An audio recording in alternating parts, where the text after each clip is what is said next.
লৰাই মোক আহোঁতে সুধিছে যে দাদা পুলিচৰ নেক্সট দৌৰ কেতিয়া হ'ব। তো hi guys welcome back my YouTube channel মিথুনাৰ ব্লগছ। তো পুনৰ এটা নতুন ভিডিঅ'লৈ আপোনালোক সকলোকে স্বাগতম জনাইছোঁ। মানে আমাৰ CM ছাৰ মাননীয় মুখ্যমন্ত্ৰী ডাঙৰীয়া ছাৰে তো তেখেতে কৈছে, তো আপোনালোকে এই ভিডিঅ'টোৰ জৰিয়তে সকলোখিনি গম পাব। স্কিপ নকৰাকৈ আপোনালোকে শেষলৈকে ভিডিঅ'টো চাব, তো তেতিয়া গম পাব আপোনালোকে এই ক্লিপটো। তেতিয়াহ'লে চাই লওক। 1 লাখ ল'ৰা ছোৱালীক চাকৰি দিম বুলি কৈছিলোঁ, প্ৰায় 91,000 ল'ৰা ছোৱালীয়ে চৰকাৰী চাকৰি পালে। আজি আপোনালোকে চাওক যে অসমত এতিয়া চাকৰি পাবৰ কাৰণে কোনো ল'ৰা ছোৱালীয়ে টকা পইচাৰ ঘোষ দিব নালাগে।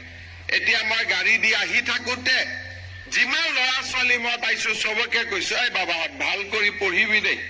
কিয় মই কৈছোঁ? কাৰণ এতিয়া আমাৰ অসমখন এনেকুৱা, পঢ়িলেহে চাকৰি পাব। আমাৰ ৰাজনীতি কৰা মানুহে আৰু চাকৰি দিব নোৱাৰে, অকল পঢ়া শুনা কৰিহে আমি চাকৰি পাব পাৰিম। আজি আপোনালোকে চিন্তা কৰক, কেইদিনমান আগতে কামাণ্ডো বেটেলিয়নৰ পাছিং আউট পেৰেড হ'ল। পুলিচ বিলাক আপোনালোকে দেখা পায়, আজিকালি সৰু সৰু ল'ৰা ছোৱালীবোৰ SI বিলাক দেখা পাব।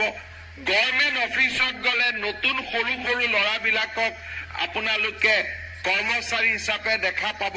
মধ্যবিত্ত পৰিয়ালৰ ল'ৰা 1 টকাও কোনে ঘোষ দিব নালাগে।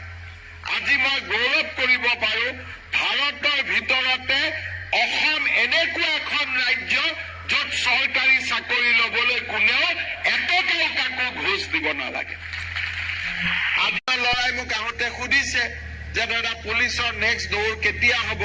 আমি জুন জুলাই মাহত পুলিচৰো দৌৰ আৰম্ভ কৰিম আৰু 3rd গ্ৰেড 4th গ্ৰেডো নতুনকৈ পৰীক্ষা পাতিম। 35,000 ল'ৰা ছোৱালীয়ে আৰু নতুনকৈ চৰকাৰী চাকৰি পাব। 1 লাখৰ লগত হৈ গ'ল আৰু 35,000। মই ইলেকশ্যনত কৈছিলোঁ 1 লাখ, কিন্তু এতিয়া ময়ো আগুৱাই গৈ আছোঁ, যাতে আমি আগুৱাই গৈ থাকিব পাৰোঁ।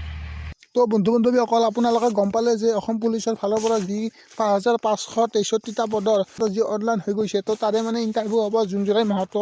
আপোনালোকে ভিডিঅ'টো চাই কিনে নিশ্চয় গম পালে। তো ভিডিঅ'টো যদি চাই ভাল পালে লাইক কৰি দিয়ক, কমেণ্ট কৰি দিয়ক, লগতে আমাৰ চেনেল যদি নতুনকৈ চাইছে প্লিজ ছাবস্ক্ৰাইব কৰি দিয়ক। তো আজিলৈ বাই বাই।